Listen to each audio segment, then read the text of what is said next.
For today's gala, pupunta tayo sa Puting Bato, Cabadbaran City. 12 PM pala yung call time namin and late ako kasi hinihintay ko pa si Ellie the Explorer. Hi guys, ang tanong.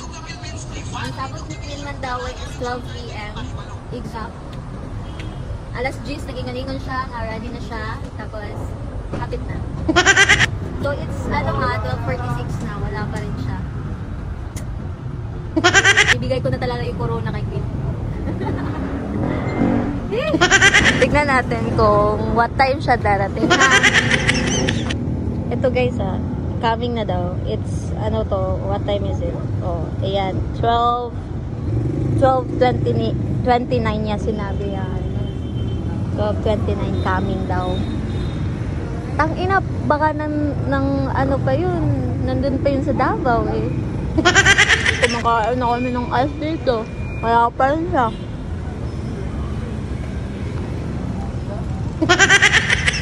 Sa wakas, naabot na yun. Gabi naman na.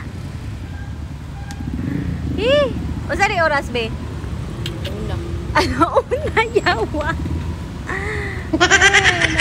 12 PM. Alauna na, sis.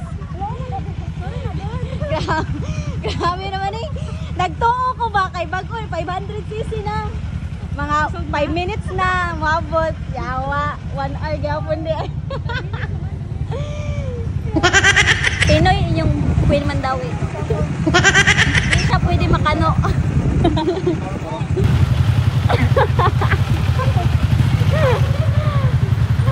Ang hapit sa maurot pa siya.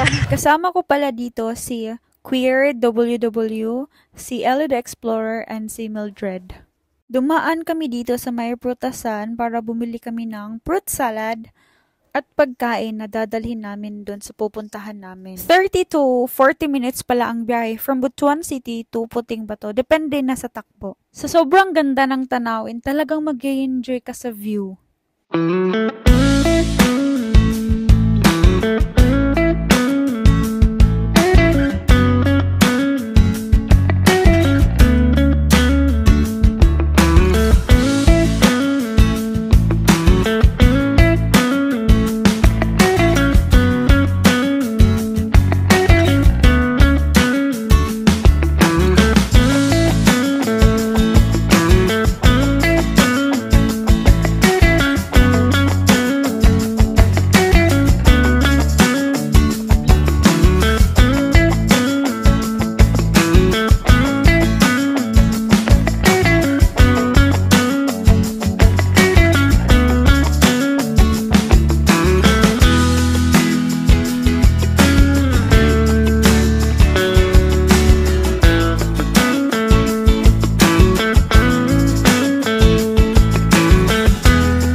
Pagkatapos namin magpicture sa view, pumunta na kami dito sa Tumipi Cold Spring.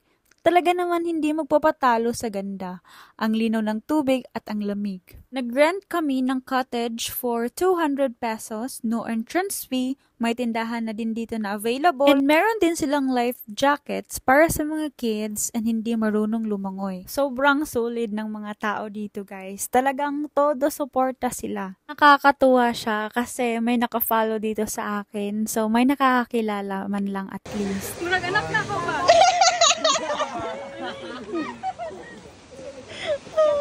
Thank you so much sa support guys. Talagang I really appreciate it and nakaka-overwhelm talaga siya.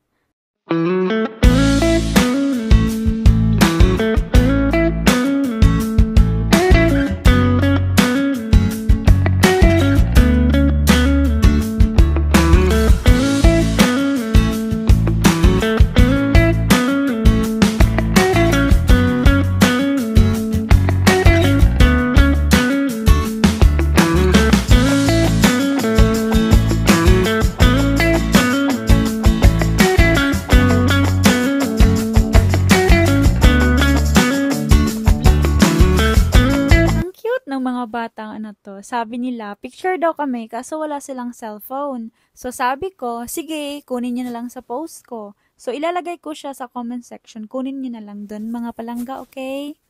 So nagutom na ang mga person. So nag-order kami ng pansit canton at itlog. So ayan lamang guys, thank you for watching!